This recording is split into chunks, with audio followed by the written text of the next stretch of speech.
What number comes between, यानी कि दरमियान में आने वाला नंबर कौन सा है। जैसे यहाँ पे 3 नंबर्स दिए हुए हैं 15, 16, 17।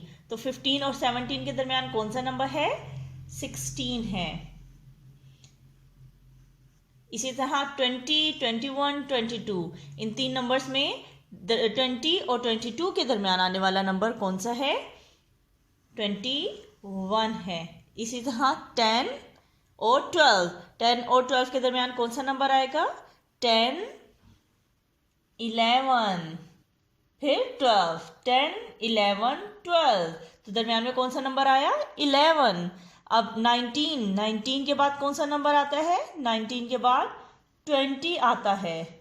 तो 19 और 21 के दरमियान कौन सा नंबर आया, 20। इसी तरह 35, 35 और 37, इन दोनों के दरमियान कौन सा नंबर आएगा, 35, 36 आएगा। 35, 36, 37, 41, 41 और 43, इन दोनों के दरमियान कौन सा नंबर आएगा, 41, 42, फिर आएगा 43। तो 41 और 43 के दरमियान कौन सा नंबर आया, 42 आया।